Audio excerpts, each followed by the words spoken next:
Marcos Vidal, que supongo que os suena y todos habéis escuchado alguna de sus canciones, dedicó una de sus canciones a los misioneros, a los que hacen la misión, el pescador. En una de sus estrofas dice lo siguiente: no insistas más, sé que voy a ensangrentar y es normal, porque el cielo llueve piedras de cristal y a veces cortan. No sufras más por mí, no estoy débil ni acabado, no estoy mal. Y si tengo el pelo blanco es por la sal, y no me importa, yo soy pescador. Además de tratarse de una excelente producción y de comunicar un mensaje en formato musical y poético extraordinario, me llama la atención una frase que puede pasar desapercibida, pero que encierra un gran significado. Y si tengo el pelo blanco es por la sal. Esta frase ilustra la manera en que un pescador se ve afectado por ejercer su tarea en el mar. El salitre del agua le impregna de tal manera que pelo, piel se ven afectados hasta volverse canoso. Cuando nos disponemos a buscar un modelo para la misión que se ajuste a la teología bíblica, desde el principio de las Escrituras encontramos la referencia por antonomasia, que no es otra que aquella que nace del propio corazón de Dios, la simiente de la mujer. Un linaje que nos habla del modelo de Dios para la misión, que no es otro que la encarnación de Dios en Cristo, el Verbo que se hizo carne. Este modelo nos habla de un Dios que se identificó con el ser humano hasta el punto de entregar su vida a favor de nosotros. Se vio afectado de tal manera por la misión que sufrió en su propia carne la hostilidad de los pecadores. No fue posible para Cristo cumplir la misión de Dios y no verse afectado, como es imposible para nosotros cumplir la misión que Dios nos ha encomendado y no vernos afectados del mismo modo que le pasó al Señor Jesús. Y si tengo el pelo blanco es por la sal. Existen varios textos en el Nuevo Testamento que nos hablan de la Gran Comisión, como Mateo 28, versículos 19 y 20, haced discípulos, Marcos 16, 15, id y predicad el Evangelio a toda criatura, o Hechos 1, 8, y me seréis testigos. Pero hoy quiero compartir uno que nos identifica con el modelo de Jesús, la encarnación. Os invito a leer en Juan capítulo 20, versículos 19 al 23. Juan capítulo 20, versículo 19.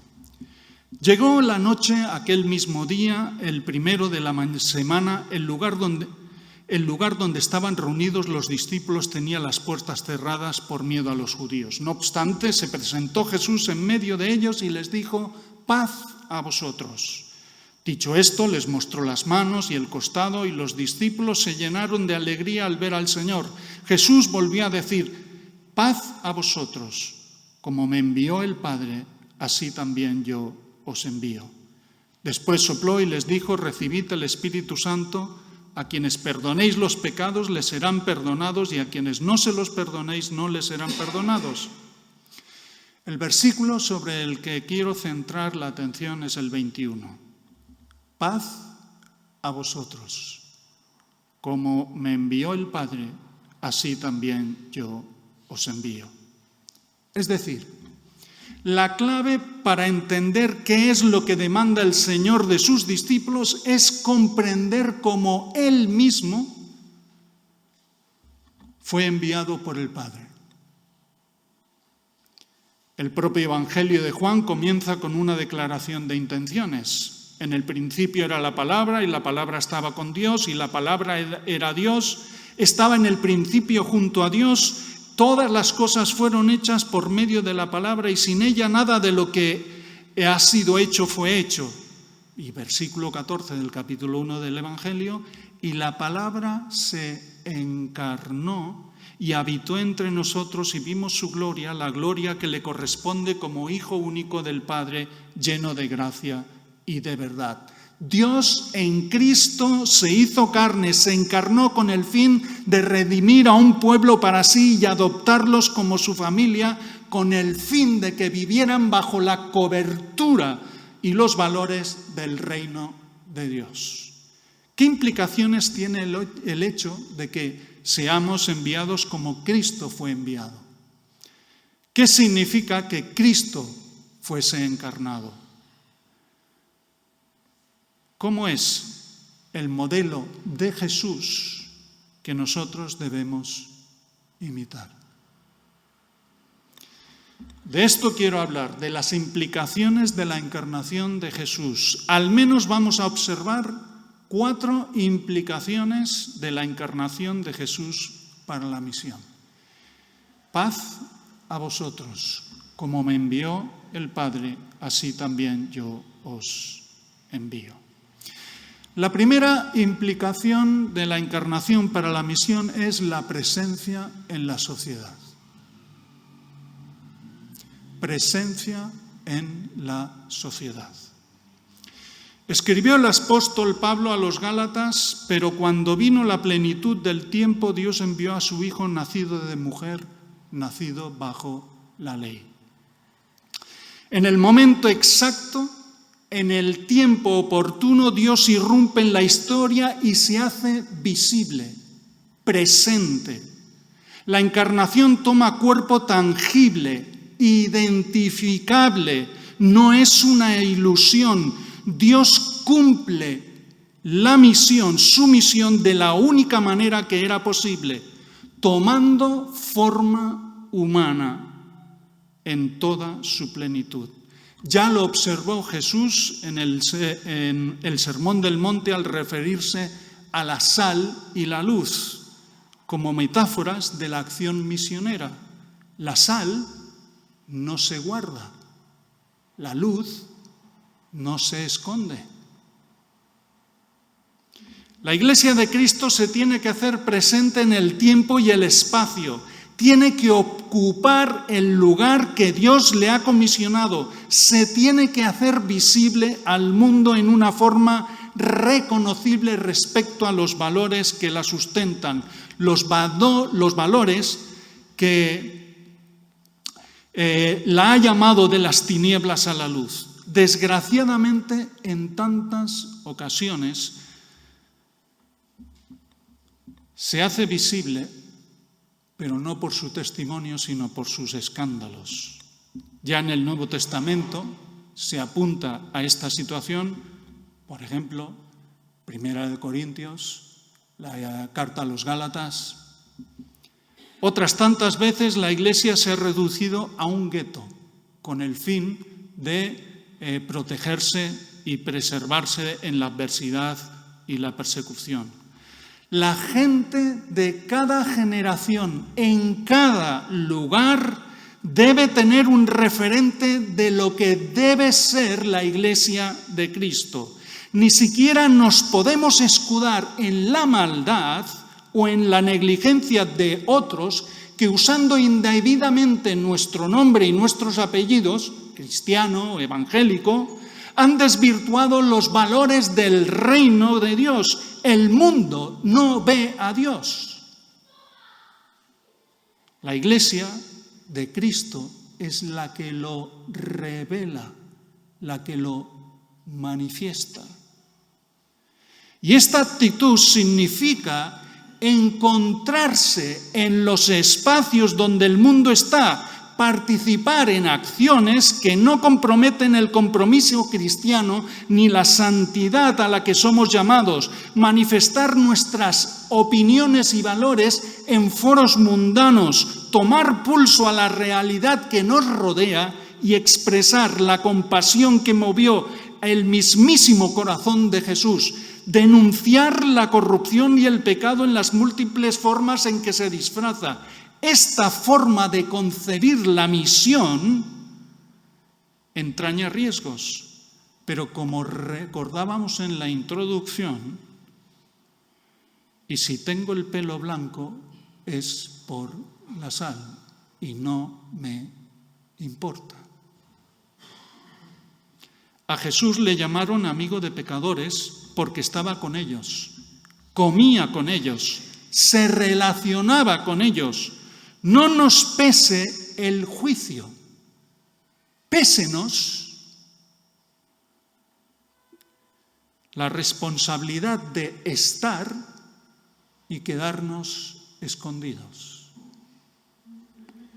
Paz a vosotros, como me envió el Padre, así también yo os envío. La segunda implicación de la encarnación para la misión es la identificación con la realidad humana. La otra gran implicación de la encarnación en la misión es la identificación. Aquel que se revela en Jesús lo hace con todas las consecuencias. No se limita a aparecer de forma esporádica o parecer a los ojos de los demás como un humano. No es un fantasma, ni pretende transmitir una ilusión. Fijaos cómo un autor evangélico, John Stott, lo ilustra. Escribe: la encarnación fue la instancia más espectacular de la identificación cultural en la historia de la humanidad, porque el Hijo no se mantuvo en la segura inmunidad de su cielo, remotamente alejado del pecado y la tragedia humanos. Ingresó efectivamente en nuestro mundo. Se vació a sí mismo de su gloria y se humilló para servir. Adoptó nuestra naturaleza, vivió nuestra vida, soportó nuestras tentaciones, experimentó nuestros sufrimientos, sintió nuestros dolores, llevó nuestros pecados y murió nuestra muerte. Penetró profundamente en nuestra humanidad. Jamás se mantuvo apartado de gente de la que se podría haber esperado que trataría de evitar. Se hizo amigo de los desahuciados por la sociedad. Hasta tocaba a los intocables. No podría haberse aunado más con nosotros de lo que hizo. Se trataba de una total identificación por amor.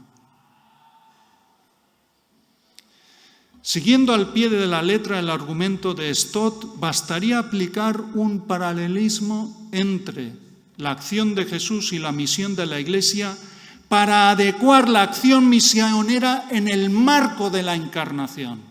Es tremendamente significativa la identificación de Jesús, que se revela no en la grandeza, sino en la miseria humana, en aquellos aspectos que subrayan nuestra debilidad, la injusticia, la pobreza y la crueldad.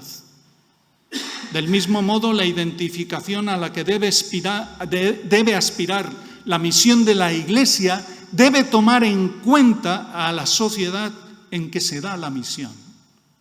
Pues si hablamos de identificación, entonces se debe partir de la realidad particular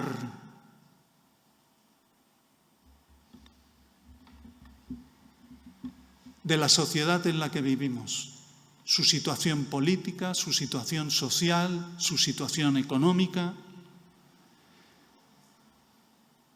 Se trata de una identificación en valores, siempre que no comprometa la identidad cristiana en estilo de vida, en formas y costumbres, en modo de vestir y comer. Por supuesto, no es la misma aplicación que haría la Madre Teresa en Calcuta que la identificación que nosotros debemos aplicar en el contexto de nuestra Unión Europea.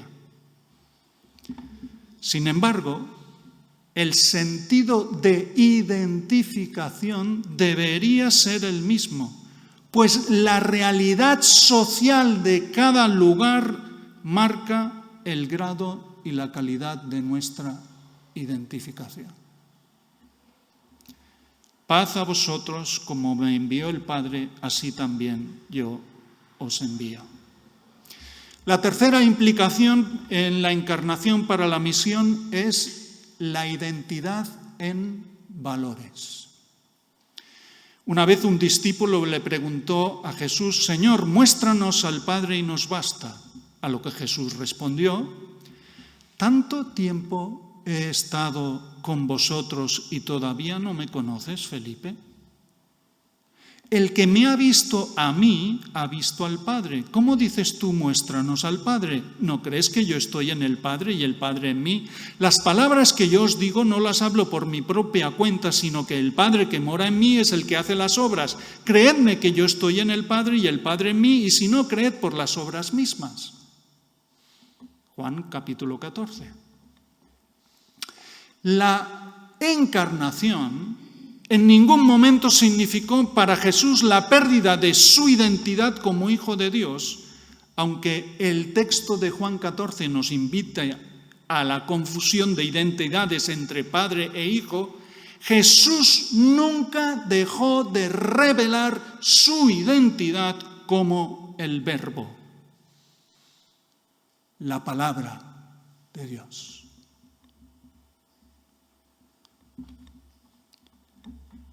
El vacío, el despojar del que nos habla en Filipenses capítulo 2, se despojó a sí mismo. No es un vacío de identidad, sino, como sugiere el texto, de aquello que le mantenía en forma de Dios, es decir, su gloria.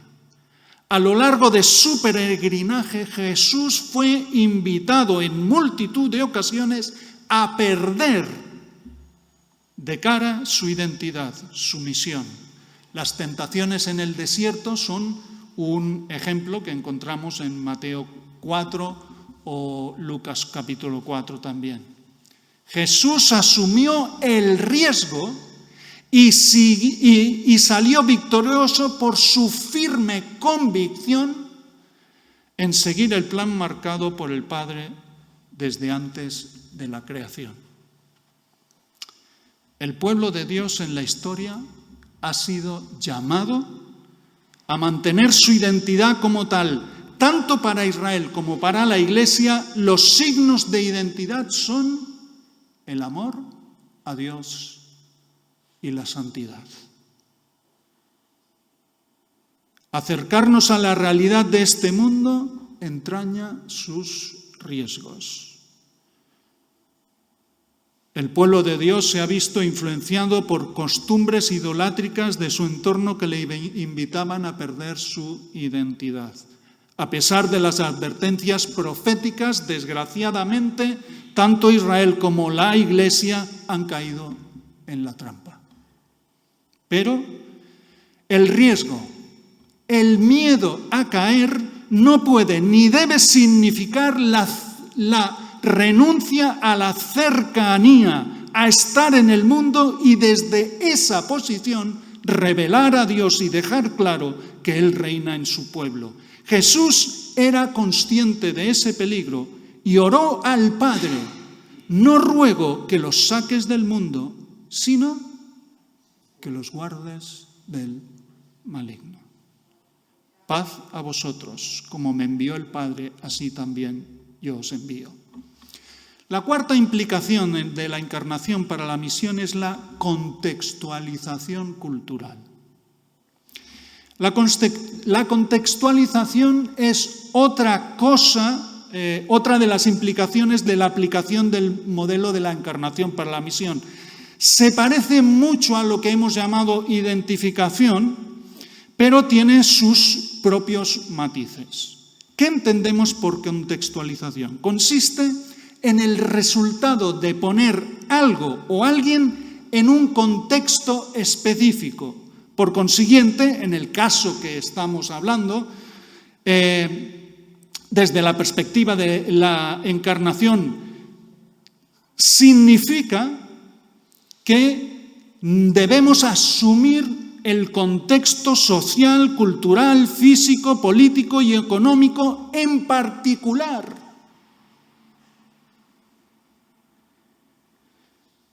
Un tal Whiteman desarrolla muy acertadamente lo que vino a significar la encarnación.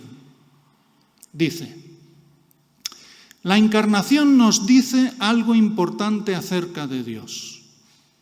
Dios escoge una cultura imperfecta con sus limitaciones para dar a conocer la suprema revelación de Dios. Desde el comienzo de la humanidad, Dios se ha relacionado con los seres humanos ordinarios, como nosotros mismos, para alcanzar a otros que están inmersos en culturas diferentes a las nuestras. La encarnación nos dice que Dios no teme utilizar la cultura para comunicarse con nosotros.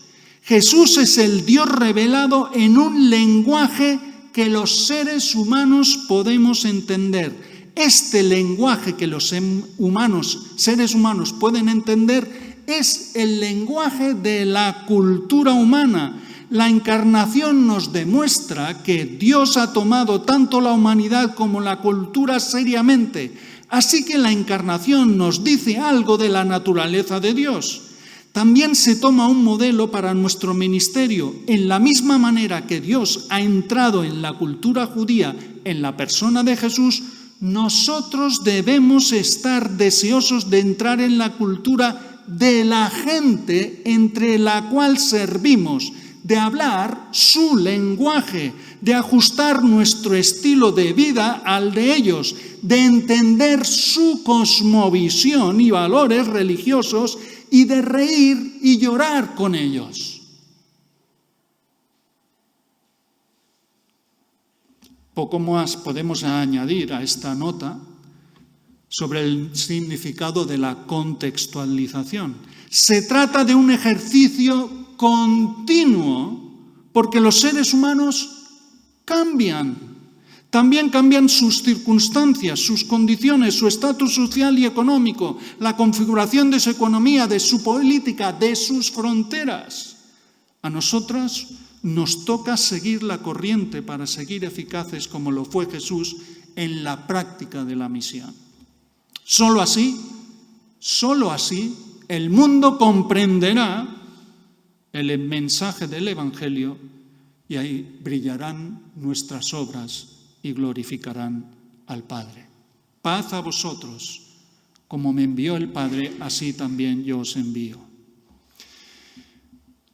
Pero como conclusión no podemos terminar aquí. Se hace imprescindible presentar algunas propuestas que nos estimulen a aplicar el modelo de la encarnación en nuestra tarea misionera, integrando los valores que encierra y teniendo cuidado con los riesgos de la tarea misionera que conlleva. Se hace necesario que la Iglesia de Cristo, como pueblo de Dios, y en el formato de comunidades cristianas, evangélicas en particular, se contextualice en la forma en la que se relaciona con el mundo, con la sociedad, en las ciudades, en los pueblos. Fijaos, no hay un método ni una estrategia. Cada lugar debe condicionar la forma de abordar la misión, si en verdad queremos comunicar un mensaje y ser relevantes. Debemos emplear tiempo en conocer las culturas donde vivimos. También tenemos que llamar a nuestros hermanos a ocupar el espacio que nadie puede ni debe usurpar a la Iglesia de Dios, integrándonos en la sociedad a modo de las metáforas de la sal y la luz, sin perder nuestros rasgos de identidad. Se trata de una enorme responsabilidad. Allí donde la Iglesia de Cristo se hace presente, la bendición de Abraham a las naciones cobra vida y se revela tangible. Se puede tocar y el mundo glorifica a Dios. Debemos reforzar nuestra identidad en Cristo. Los riesgos son altos y se necesita afirmar los valores del reino de Dios en nuestra ética y dentro y fuera de las iglesias. Pero teniendo mucho cuidado con las exclusiones y los parcelamientos de tipo teológico que suelen ser o darse dentro de los contextos denominacionales. Además, nos corresponde prestar suma atención a la manifestación de los valores del reino de Dios en el entorno de la Iglesia. Desgraciadamente, esto que pareciera intrínseco, lo de mostrar los valores del reino de Dios, deja mucho que desear en círculos de la Iglesia, porque las múltiples divisiones internas de grupos y comunidades más bien reflejan lo contrario. Basta ya de ser motivo de escándalo. Tampoco debemos perder nunca de vista que la acción misionera está en el marco de un conflicto espiritual. Como sostiene el apóstol Pablo, nuestra lucha no es contra carne ni sangre. Y así está establecido desde el principio. ¿Os acordáis de la simiente de la mujer? Dice, pondré enemistad entre tu simiente y la simiente de la mujer. Génesis 3:15. Y por último debemos recordar que la acción misionera se circunscribe en un contexto final, escatológico. En la profecía de Génesis 3:15, que acabo de mencionar, la simiente de la mujer asestará un golpe mortal a la serpiente, el diablo. Dios ha dispuesto un plan en su historia que llevará al final a la manifestación de la gloria de su reino. Al igual que en la creación, llegará el día en que la respuesta a la pregunta ¿quién reina en la historia? No tendrá discusión. Dios establecerá su juicio e instaurará su reino eterno. Hasta aquel entonces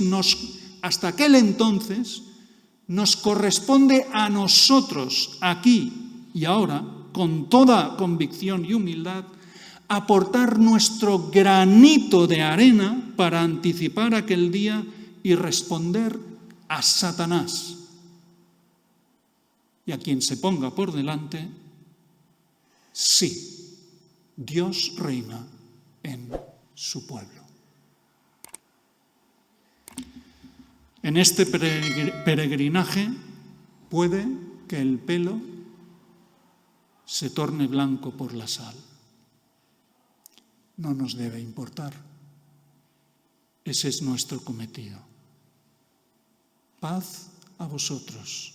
Como me envió el Padre, así también yo os envío.